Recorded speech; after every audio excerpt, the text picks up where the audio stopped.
Après plusieurs années de collaboration entre l'Institut Néel et Constellium, le MET vient de débarquer à Grenoble en provenance du Japon. Il s'agit d'un microscope électronique en transmission chargé de sonder la matière à l'échelle du nanomètre, de sonder l'aluminium. Pour la 4e fois, Nicolas Béron-Pérez, élu au logement à la ville de Grenoble et à la métropole, a planté sa tente sous les fenêtres du préfet de l'Isère, Laurent Prévost, pour interpeller l'État sur la crise du logement et de l'hébergement d'urgence. Il a été rejoint ce soir-là par des membres de la CIMAD. Et puis Grenoble fait son cinéma du 28 juin au 1er juillet avec le 46e festival du film court en plein air. Le plus vieux rendez-vous du court dans l'Hexagone, des projections in et out pour petits et grands, mais aussi des rencontres, des ateliers, une brocante. Anaïs Truand, déléguée générale du festival, est l'invitée du JT. Bonsoir à tous, ravi de vous retrouver dans ce JT du mardi 27 juin 2023, du lundi au vendredi à partir de 18h, l'essentiel de l'actualité du Grand Grenoble. L'infiniment petit n'a plus de secret pour l'Institut Louis Néel et Constellium. Le laboratoire du CNRS de Grenoble est le leader mondial du développement, de la fabrication et du recyclage de l'aluminium basé à Vorep. Se sont associés dans la conception et désormais dans l'usage d'un microscope pas comme les autres. Le MET va leur permettre d'étudier la structure et analyser les comportements des matériaux pour créer ceux de demain et rester au top. Jade Lanier. Ils sont accélérés et puis l'échantillon il est à ce niveau-là. Ils sont accélérés à 200 kV, les électrons, donc c'est très énergétique. Voici le MET, un microscope électronique en transmission. Il permet de sonder la matière jusqu'à l'échelle de l'atome, c'est-à-dire à moins d'1 milliardième de mètre. On peut voir comment les atomes s'arrangent entre eux pour former de la matière. On peut non seulement faire donc, une image de l'échantillon, mais on peut aussi faire des analyses chimiques. Et ça, quasiment atome par atome dans la matière. On peut faire de la diffraction, c'est-à-dire on peut regarder la structure de la matière, des cristaux. On peut faire des études de magnétisme ou d'électricité à l'intérieur des échantillons aussi. Le MET est né d'un partenariat entre l'Institut Néel du CNRS et Constellium. L'objectif, analyser finement des alliages d'aluminium industriel en nanomètres. Cette échelle-là nous est nécessaire pour un certain nombre de développements d'alliages qui vont répondre aux demandes de nos clients, par exemple dans les domaines de l'aéronautique, du spatial, ou dans le domaine de l'automobile, l'emballage. La dernière génération d'alliages pour l'aéronautique ou le spatial, qui peuvent être utilisés par Airbus, par Blue Origin par exemple, sont basés sur une structuration de la matière qui n'est visible qu'à l'échelle dont l'observation est possible par le microscope électronique en transmission. Cette nouvelle technologie peut être utilisée dans plusieurs domaines comme la métallurgie, les batteries, les médicaments ou encore la dépollution des sols. On prend des électrons et on les envoie avec une certaine énergie traverser une fine couche de quelques dizaines de nanomètres d'un matériau, en général cristallin, et dont on va étudier les défauts, les propriétés, les défauts qui peuvent être des défauts de structure ou des défauts magnétiques ou un certain nombre de choses.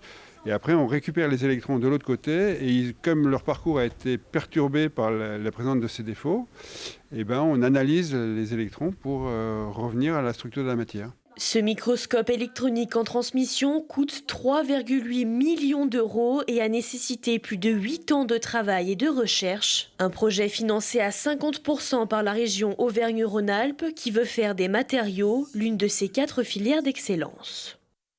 6 personnes, 4 au CNRS et 2 à Constellium, ont été spécialement formées pour l'utilisation de ce MET.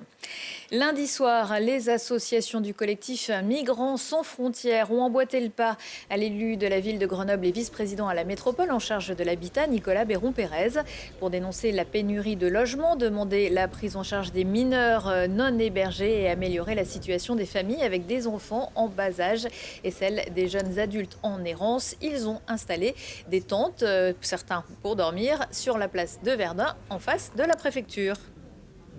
Tout le monde redoute une crise du logement et en fait, tôt ou tard, elle va arriver. Et donc aujourd'hui, l'idée, c'est de dire stop en fait. En tant qu'élu de la République, il faut qu'on arrête de tolérer la gestion de la pénurie lorsqu'elle est organisée en plus haut niveau. C'est un moyen symbolique d'occuper l'espace public pour dire qu'il y a une problématique du logement qui est largement partagée, quelle que soit en fait la condition sociale dans laquelle on est. Il y a un petit sujet. Et il y a une petite préoccupation majeure. Si le secteur de l'immobilier s'effondre, on est vraiment au-devant d'une catastrophe.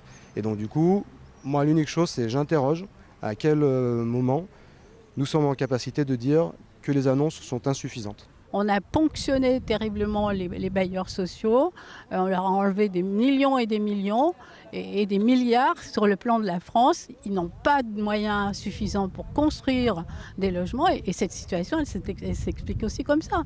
Ça crée des embouteillages partout. Mais il faut que les gens comprennent que c'est pour eux qu'on fait ça, enfin, c'est pour tout le monde. Donc voilà, on essaye de faire en sorte d'être entendus alors qu'ils nous aident à être entendus.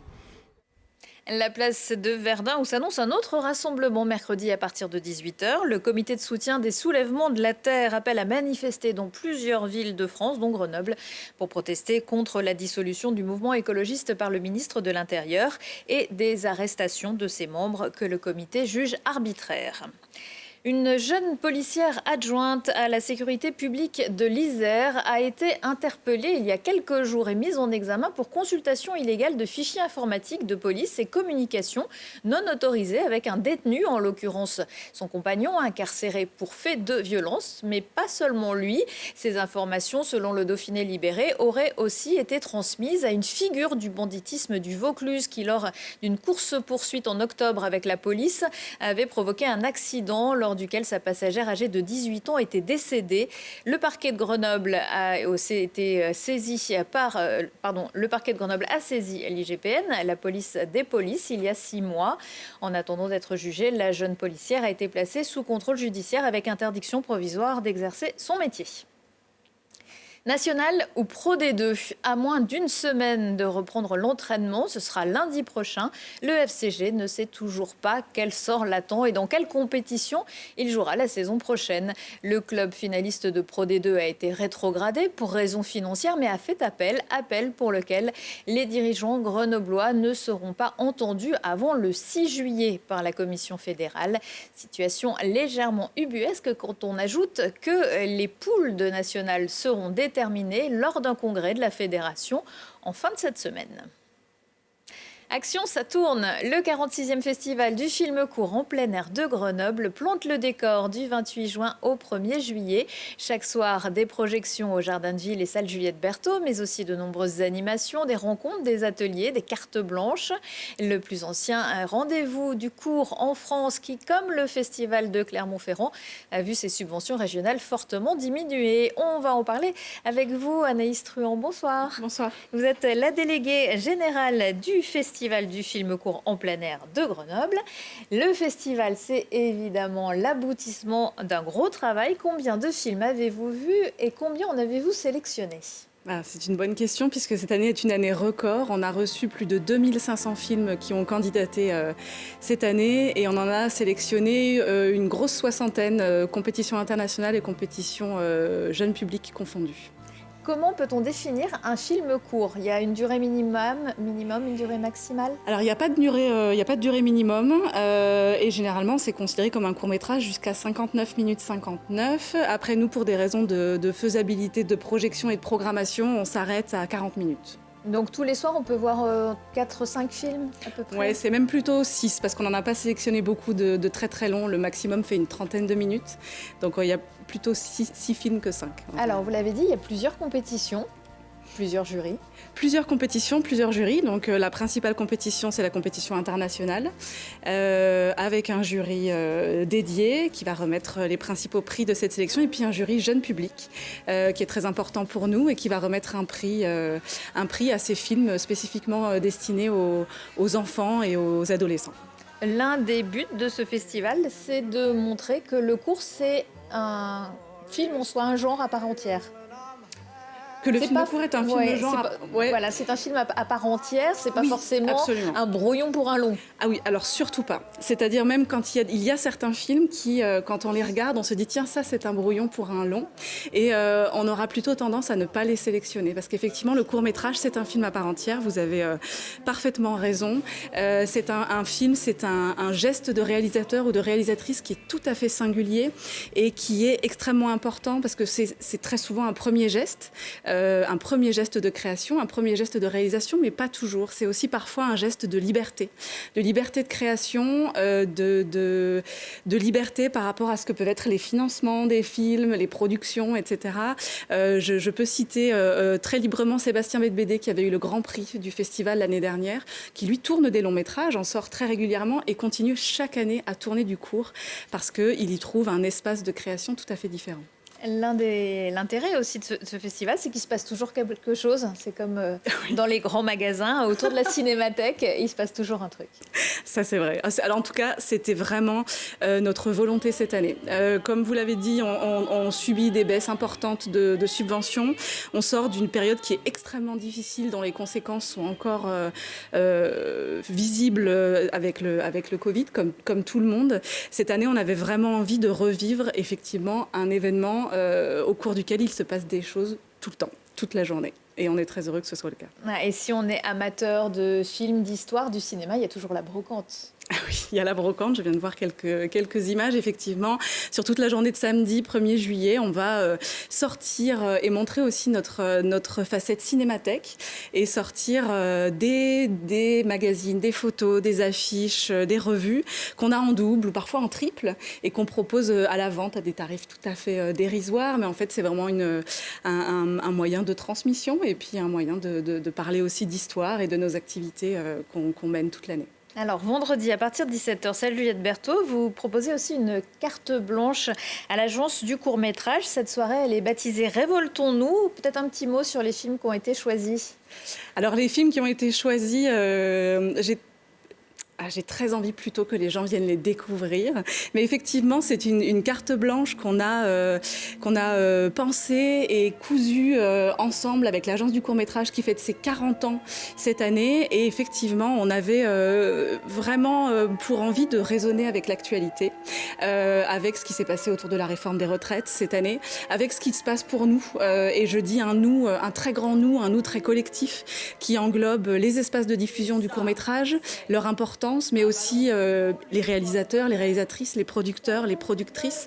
Comment est-ce qu'on fait pour continuer de créer, de montrer, d'être vu ?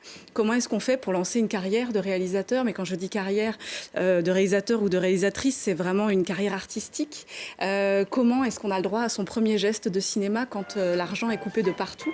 Et à quoi bon faire des films quand on ne peut pas les montrer au public ? C'est un très grand nous aussi qui englobe le public, tous les publics. Les enfants qu'on accueille tous les matins depuis lundi et qu'on accueillera jusqu'à vendredi, avec les écoles qu'on accueillera au cours de séances jeunes publics pendant le festival.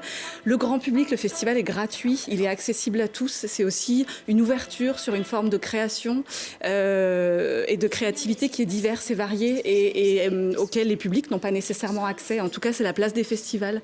C'est notre place, c'est aussi la place de Clermont-Ferrand, le festival de Clermont-Ferrand. Parce que votre festival, comme celui de Clermont-Ferrand, a vu ses subventions de la région fortement diminuer. Oui, tout à fait. On subit une baisse équivalente en termes de pourcentage. Alors, évidemment, Clermont, c'est bien, il est bien plus important que nous, mais oui, on atteint moins 60% en 2 ans, donc c'est extrêmement important, c'est extrêmement violent. Et les conséquences, c'est que par exemple, vous ne pouvez pas inviter les réalisateurs pendant le festival. Oui, tout à fait. L'une des conséquences, effectivement, la plus visible, c'est qu'on n'a plus les moyens de proposer aux réalisateurs de venir en les accompagnant financièrement, sachant que ce sont souvent des productions qui sont à moyens très réduits. Et que si ça continue, vous ne pourrez peut-être plus accueillir les scolaires. Alors, si ça continue, ça va bien plus loin que ça. Si ça continue, on ne pourra plus organiser le festival du film court en plein air. Et vous l'avez dit, on est le plus vieil événement dédié au court-métrage de France. C'est tout un pan de l'histoire de la diffusion et de l'événementiel autour du court-métrage qui est questionné ici et puis qui est remis en question. Donc, on est sur, on est sur un fil. Nous, on tient avec notre énergie. Mais ce qu'on tient à rappeler à toutes, à tous, les gens qui nous financent, les gens qui nous regardent, les gens qui profitent au bon sens du terme, c'est-à-dire qui viennent participer. Encore une fois, les réalisateurs, les réalisatrices, les comédiens, les comédiennes, oui, on peut faire avec l'énergie, bien sûr qu'on fait avec la passion, avec l'amour, avec le désir, évidemment, mais sans argent, il n'existe rien. Et donc, c'est une mise en danger de tout un secteur. Et ça, on en parlera notamment vendredi après la diffusion de ces courts-métrages. Merci beaucoup Anaïs Truand. On retrouve le programme sur le site de la Cinémathèque, cinémathèque-de-grenoble.fr. Merci. Un retour de l'actu dans 1 heure et en replay sur télégrenoble.net. On se quitte en musique avec l'annonce de la première soirée de Jazz à Vienne mercredi. Au programme, entre autres, Didi Bridgewater et The Amazing Keystone Big Bang pour un hommage à Ella Fitzgerald, mais aussi André Manoukian et son quatuor, associé au trio vocal Balkanes et au chœur viennois Liviz. Excellente soirée à tous.